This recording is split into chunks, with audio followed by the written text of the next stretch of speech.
والعاقبۃ للمتقین والصلاة والسلام علی اشرف الانبیاء والمرسلین اما بعد فاعوذ باللہ من الشیطان الرجیم بسم اللہ الرحمن الرحیم اللہم صلی علی سیدنا و مولانا محمد النبی الامی وعلی آلہ وصحبہ وبارک وسلم وصلی علیہ۔ اللہ رب العالمین سورہ کہف آیت نمبر 7 اور 8 کے اندر ارشاد فرما رہا ہے اِنَّا جَعَلْنَا مَا عَلَى الْأَرْضِ زِينَةً لَهَا لِنَبْلُوَهُمْ أَيُّهُمْ أَحْسَنُ عَمَلًا وَإِنَّا لَجَاعِلُونَ مَا عَلَيْهَا سَعِيدًا جُرُزًا۔ بے شک ہم نے زمین پر موجود چیزوں کو زمین کے لیے زینت بنایا تاکہ ہم آزمائیں کہ ان میں عمل کے اعتبار سے کون اچھا ہے، اور بے شک جو کچھ زمین پر ہے ہم اسے خشک میدان بنا دیں گے۔ زینت اللہ، زینت کے لیے آیت میں فرمایا گیا کہ ہم نے زمین پر موجود چیزوں کو زمین کے لیے زینت بنایا، یعنی خواہ وہ حیوان ہوں یا نباتات یا معدنیات یا نہریں اور دریا، ان تمام چیزوں کو پیدا کرنے کا مقصد یہ ہے کہ ہم لوگوں کو آزمائیں کہ ان میں عمل کے اعتبار سے کون اچھا ہے اور کون زہد و تقوی اختیار کرتا ہے اور کون محرمات و ممنوعات سے بچتا ہے۔ صحیداً جرزا، خشک میدان۔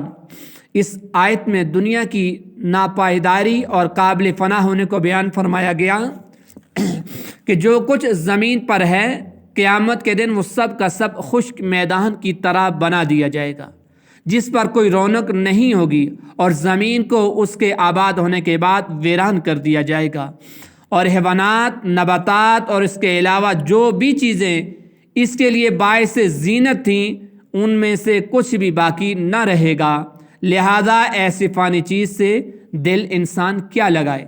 دنیا کی محبت دور کرنے کا جو طریقہ بیان فرمایا گیا کہ اس کی فناہیت میں غور کیا جائے کہ دنیا فنا ہو جانی ہے، دنیا کی آسائش، دنیا کی نعمتیں، ان کو بھی زوال آنا ہے، ختم ہو جانی ہے، فنا ہو جانا ہے۔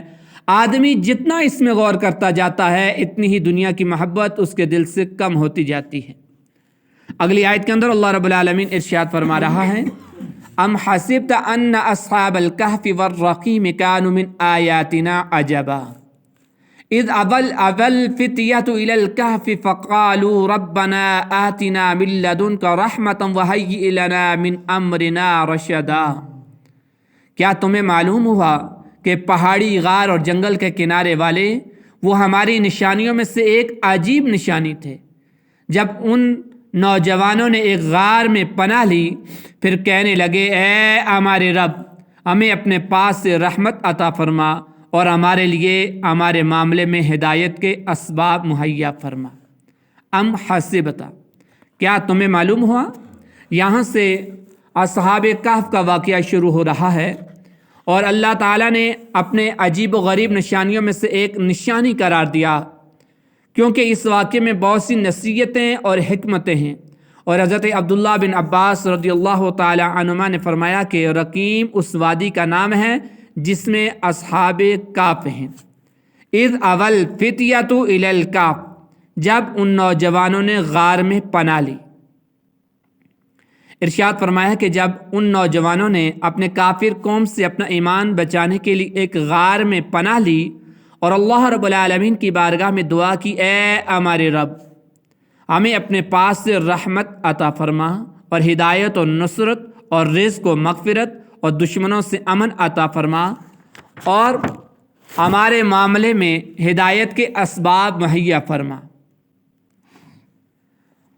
تو یہ اصحاب کہف تھے۔ اصحاب کہف کی تعداد 7 تھی۔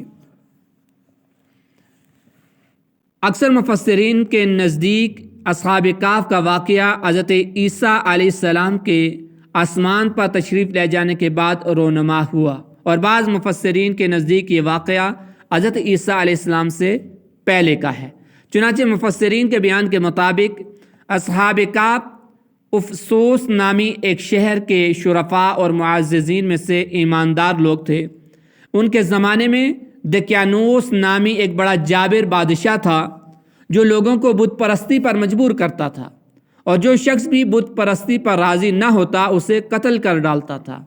دقیانوس بادشاہ کے جبر اور ظلم سے اپنا ایمان بچانے کے لیے اصحاب کہف باغے اور قریب کے پہاڑ میں غار کے اندر پناہ گزیر ہوئے، وہاں سو گئے اور 300 برس سے زائد عرصہ تک اسی حال میں رہے، یعنی 300 سے زائد عرصہ تک وہ اسی پہاڑ کے اندر غار کے اندر سوئے رہے۔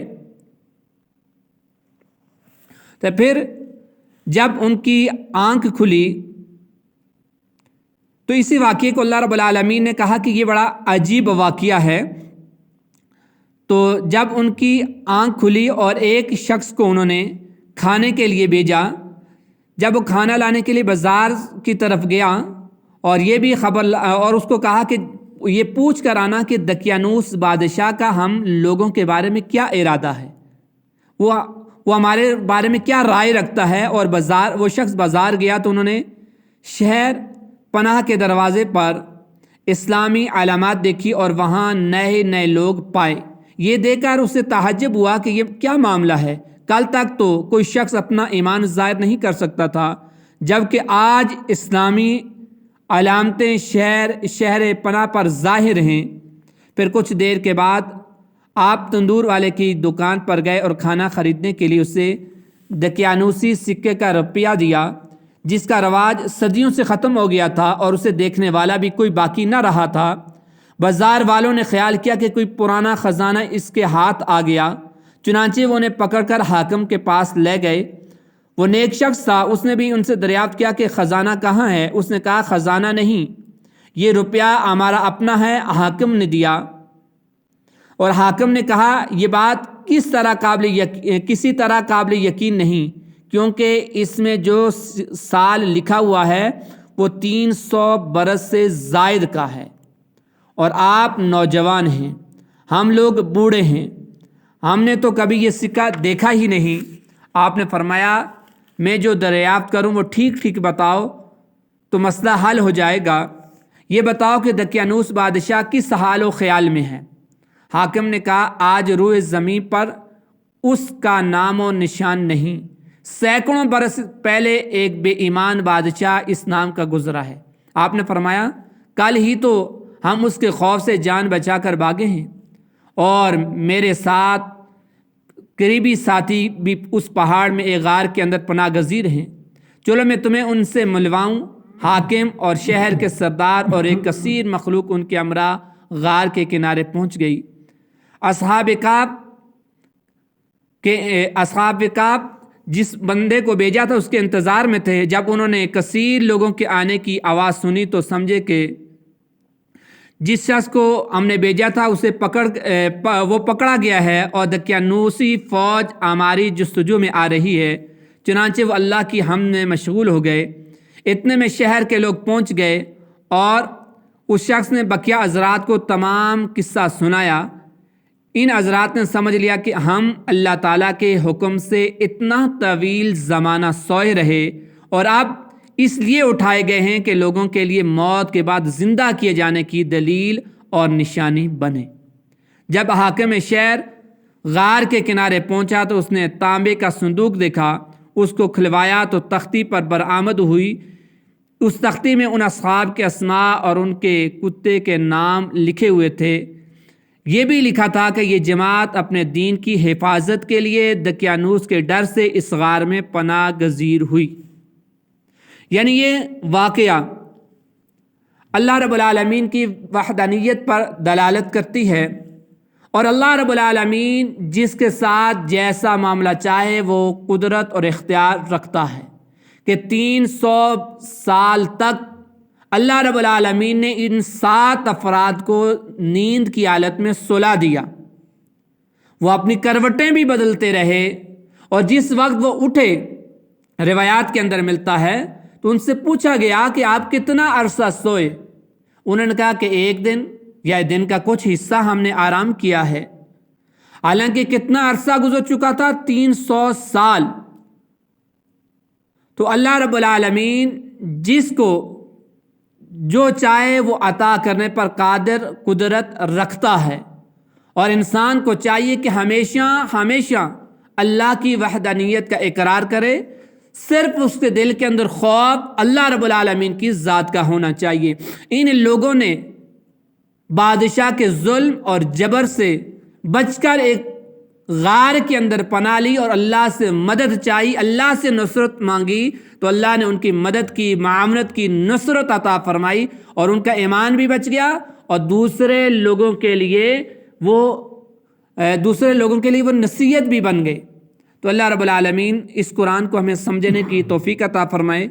یہی واقعات آگے کئی آیات پر مشتمل ہے۔ اللہ رب العالمین اس قرآن کو سمجھنے، اس کے تقاضوں کو پورا کرنے کی بھی اللہ ہمیں توفیق عطا فرمائے۔